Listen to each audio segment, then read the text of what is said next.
Welcome to another Liquid Bullet Productions. Another great guest for you today. Former England karate team, 9th degree black belt in karate, 7th dan black belt in kickboxing. Also a black belt in Taekwondo, trained world champions and European champions, an instructor for over 70 years. Mr. Mick Blackwell, thanks for coming, Mick. Hi, nice to be here. How you doing today? You all right? Yes, very good, thanks. Very good. Okay, Mick, so we've got quite a lot to go through, but before we start, can I just roll you back to the beginning, a little bit of where you was born and where you grew up, please? Well, I come from Ipswich, Suffolk, which is sort of East Anglia, about 70 miles from London, I guess. And I've lived there all my life, basically. And I opened my first karate club there, and now I have my school there. And I've operated from there all the time. So when did you first sort of become interested in martial arts? So what sort of age did you sort of find that? Well, when I was about, like a lot of young guys, when I was about 14, I think I was interested in like building my body a bit, and I joined something called the Body Sculpture Club, and you got all these workouts and this sort of thing. And I was doing that, and it wasn't enough, and I thought I'd go boxing. My father said, "You're not doing that, too violent, etc., etc." So I ended up in a judo club. I did judo for a couple of years. It was difficult because the only place you could grade for us was in London, the Judokan we used to go to. So it was such a big trip, get on the train, go all the way there. And of course, the big thing there was that, you know, size didn't matter.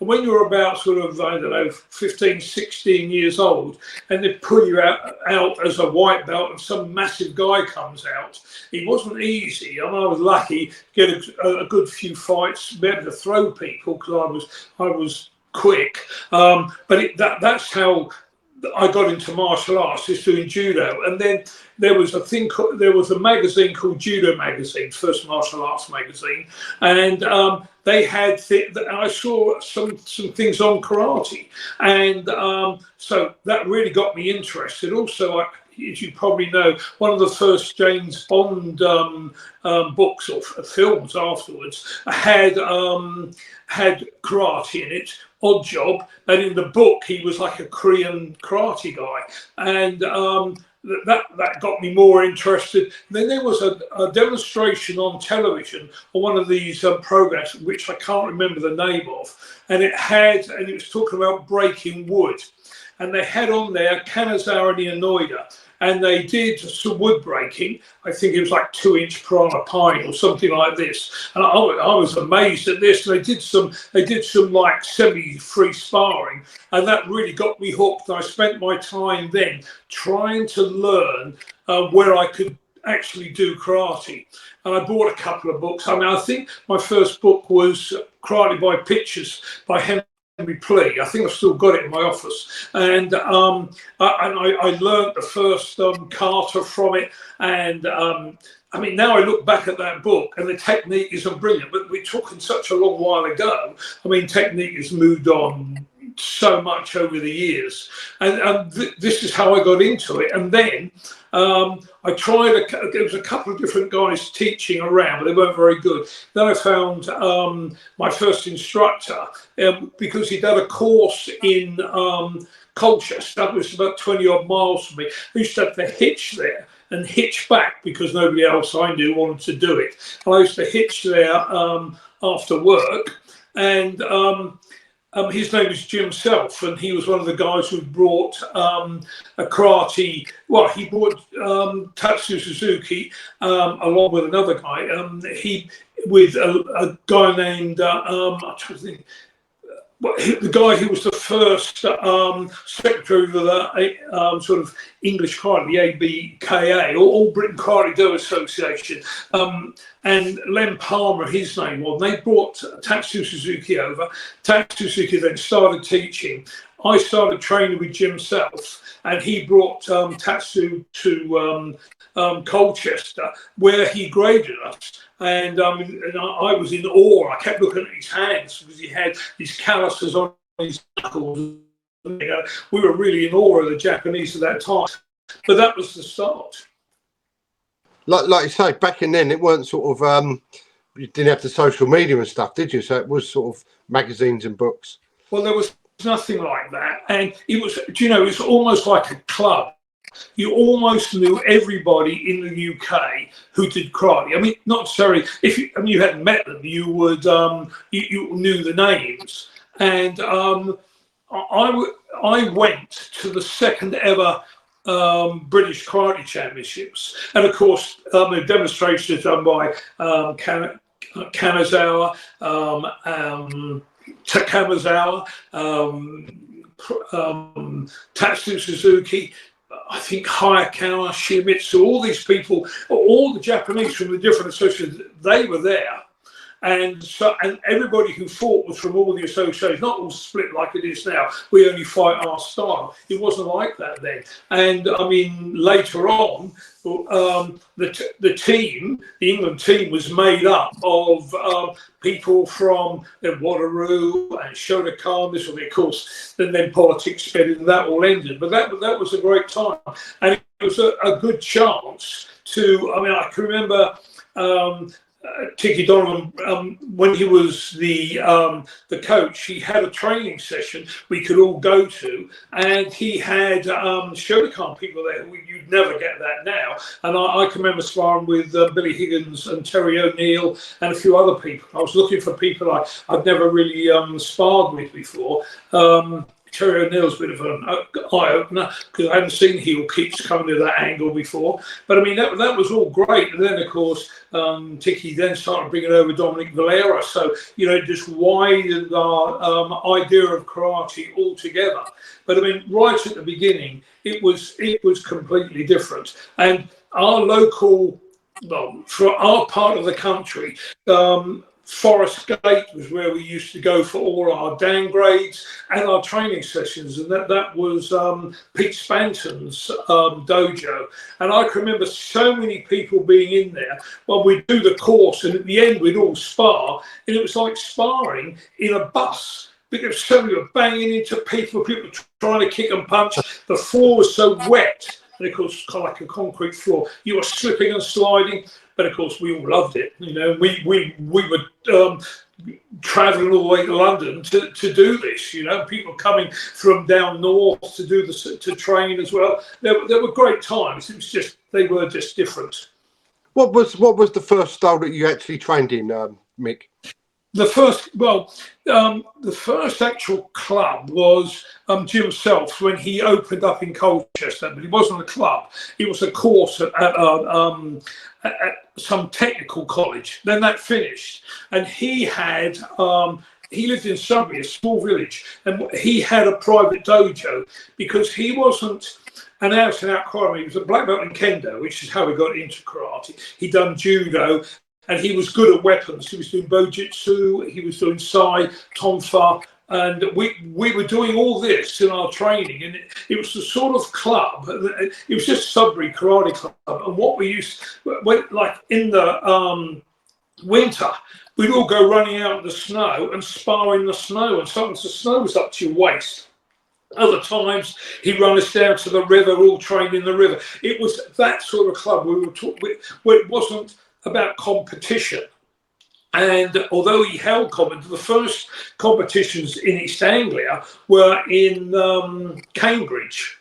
And so for us to go to fight, we had to go to Cambridge. And then everybody was in the same section. There was just the fighting.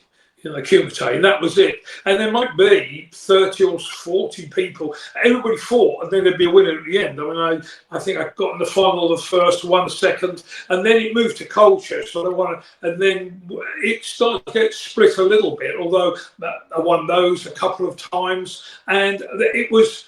And then he really pulled out for work and this sort of thing. And then by that time, I'd opened my club in Ipswich. That was my first club I opened at the YMCA in Ipswich. Mick, what when you very first started, what was the discipline for you like? Because obviously karate is quite sort of regimental, isn't it? Well, yeah. Well, actually, I was really into the philosophy of the art, if you like. I read all these books. So when we were doing this regimental stuff, you know, I didn't faze me at all. I really liked it, and I liked the bowing, and I liked everything about it. The only thing I did find, and because I'd read so much about it, the reality was the first big course I went on was in Guernsey. It was run by Tatsu Suzuki and Hayakawa, and they worked us really hard. But that was the first time I thought maybe I wasn't quite so happy, because on the first day we did Junzuki, which is step and punch, and we did that for an hour, and that's all we did. We didn't do anything else, and then we had a break. We came back, and then we did do some other stuff then, but it was nearly all like that. They pick on a technique, and we do it, and we do it, and we do it. And I mean, it's the Japanese way, obviously, you know. And repetition, of course, builds up the speed and the accuracy and this sort of thing. But of course, that was the first time I just found it. I wouldn't say boring, but yeah, boring. It was boring. I found it a little bit boring, and then that was the first time I ever thought, oh, this is a bit boring. But having said that, and then the other thing that happened when I got to I got to my first dan in Waterloo, which was great, and there were some great fighters in Waterloo. And what we didn't do any jump kicks. There was Mayo Bigeri, which was jump front kick, and we were taught really well. Not all clubs were taught exactly the same. I will say that in Waterloo, such a big style. You go to, if you went to say to Holland and learnt Waterloo under Kono, it was different to England under Tatsu. But we were taught that jump kick along the ground, not really high. And I've seen all these photos of what I found out later were mostly Taekwondo guys doing these jumping kicks. And of course, when you're young and athletic, and I was once, then you think, I really wanted to do that. And in my area, there was a lot of American bases, and I started to teach on the bases. I got a civilian contract with the bases. Now, a lot of the Americans who arrived there had come directly from Korea. And I was teaching what I knew, which was Waterloo. I think I was the second dan at the time. And then I wanted to do Taekwondo. I've seen all these jumping kicks and this sort of thing. But the Americans arriving in at the bases, they were coming directly from Korea. And there were downgrades, but the Koreans weren't stupid. They were running downgrades with 400 or 500 people. I've seen the photos, and so the Americans were coming into the base first dance, but they'd only done a 13-month tour of Korea. So the gradings were all condensed to the 13 months. Of course, when they arrived at the base, there I was, and I'd been training, I don't know how long then, maybe 10 years by then. So what they knew, what I could do, they had their certificates from the Cookie One and this sort of thing. Of course, they weren't very good. They were young, they were fit, but they couldn't do what I could do. So I ran it for some time, and this worked really well. And then I thought, and then one of the bases had a really big club. So I went over there basically to get some sparring in with the instructors. And so I went to the base and said, look, it was some Japanese Okinawan style. I can't remember it now. And the guy said, well, I've got another guy here. He's an American guy, and he's from Fred Wren's club, which is one of June Reed's clubs, Taekwondo guys. If you two can spar my guys, which is what we did. And I was looking out of the corner of my eye at this guy, and he was kicking, round kick and side kick, right up and jumping and spinning. I thought I'd never seen anything like it. Anyway, at the end, it all finished and we sparred everybody. It was really good fun, especially as they weren't that good. And then the American guy, he said to me, you ever thought about doing Taekwondo? I said, yeah, I'd love to. So I used to drive every week out to Lakenheath, which was about 40, 50 minutes away. And then we used to train in the gym there. And he taught me Taekwondo basically. And then when I got to a point that he wanted to grade me in Taekwondo, he brought over his instructor, Fred Wren, who at that time was the top fighter, not in Taekwondo, but the top fighter in America. He just won the US Open, which was a really big tournament at the time. He beat Fred Wren in the final, and they both went to hospital. That video is on YouTube of them fighting. It's so rough. Both were taken to hospital afterwards, and that was my introduction to Taekwondo, and I was really interested in that. But we kept, myself and my club kept competing in karate tournaments because people don't understand, new people don't understand about Taekwondo. There were styles. There was Jida Kwan, Oda Kwan, Chung Da Kwan, and all these different styles. They're all slightly different. When the government in Korea took over, they for the most part, disappeared, except for maybe Mudokwan, which I think is Tang Soo Do, and that went off on its own, and that is a style on its own.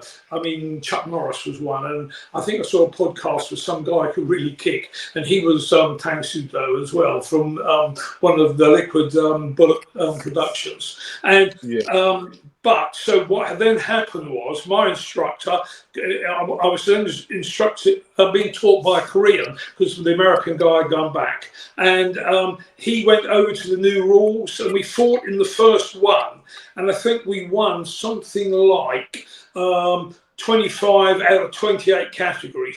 Wow. Because their standard was very good, but I hated the new rules, and it was the start of the rules they have now. And so what we did, we just went back to karate. So although we were basically Taekwondo, we just went back straight back to karate, and we fought in those karate tournaments ever since. The only thing when we've deviated, when we started to compete in the Clash of the Titans, and I used to go off to America with a friend of mine, and we used to go and fight in the tournaments in Florida, like the Gold Coast Classic, US Open, Florida Championships. Of course, it had an upside, of course, because once it was over, you spent another week in the sun. So, you know, they were good times as well. Yeah. So, Mick, can I just sort of mentioning about the rules there? Can I just jump back to what the rules were like, sort of when you first started out? In what with the Taekwondo or the? With all of it, with karate and Taekwondo. Well, I tell you, so different now. I mean, I can remember the first ever tournament I went to. I think that was in one of the Cambridge ones. We stepped out, and I had an injury to my hand. I had it just strapped around the fingers. I think my fingers were damaged. Stepped out, had to take it off. They then checked to see I hadn't got shin guards or a groin guard, chest guard. Well, we wouldn't have had chest guards then, but no gum shield. You had to open your mouth to show you hadn't got a gum shield in, and and so no pads at all.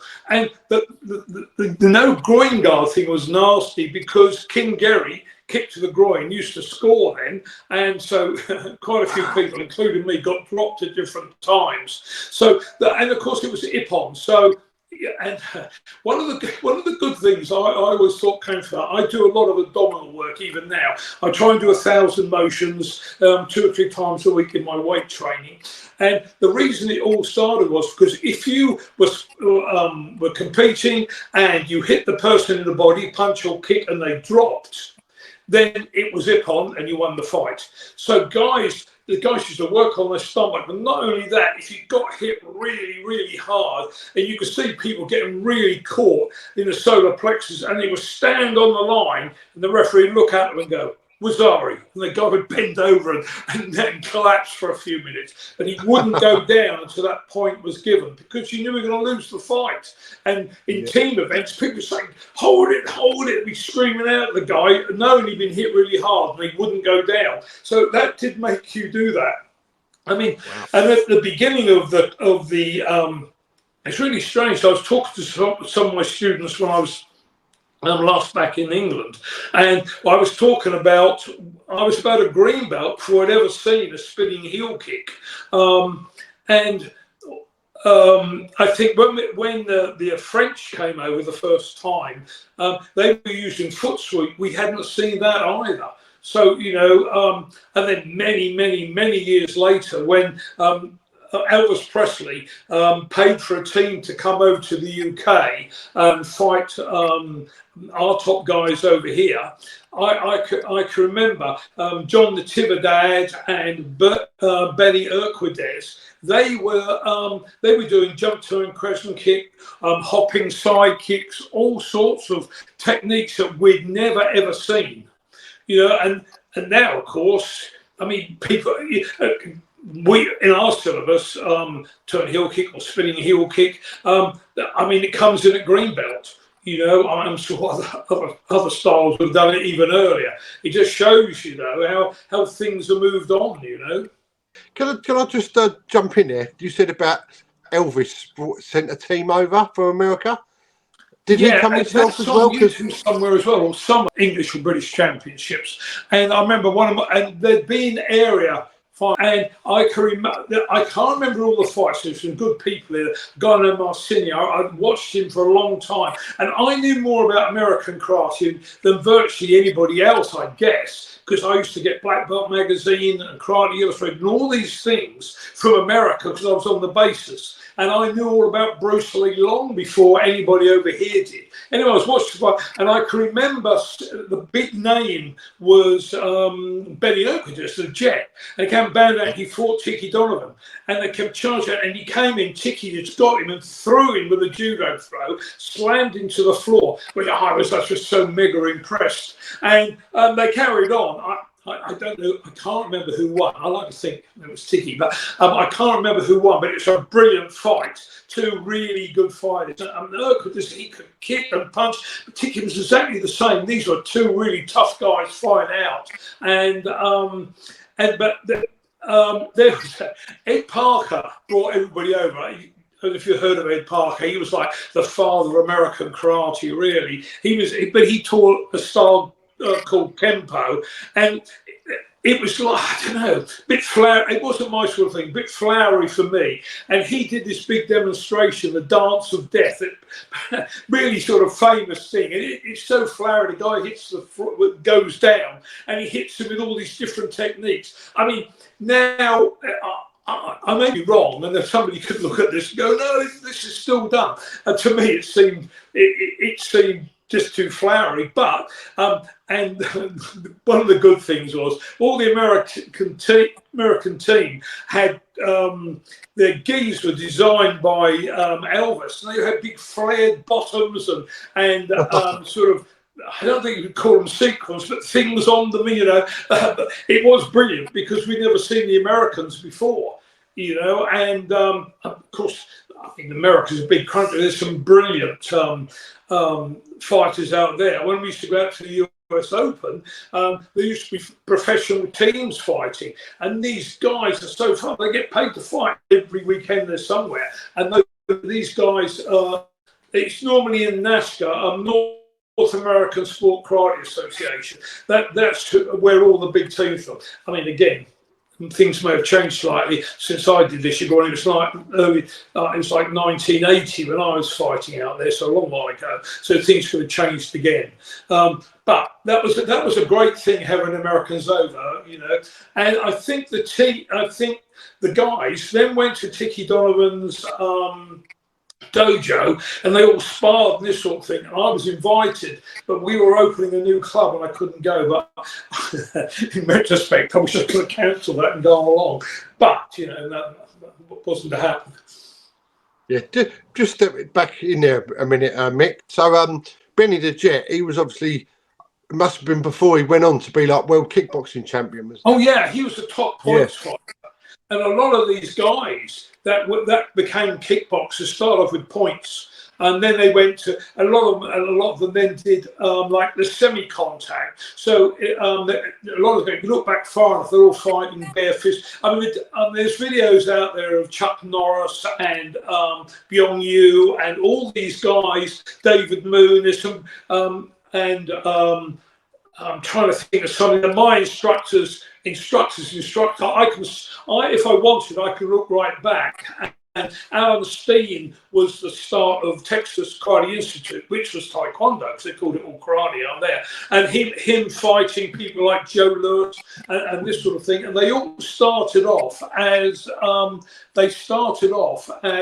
point fighters, because the point fighting at the beginning was so rough.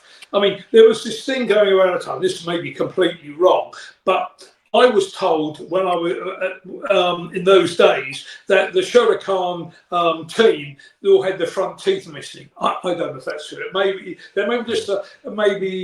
just one of these things that people talk about, you know. But that's what I was told.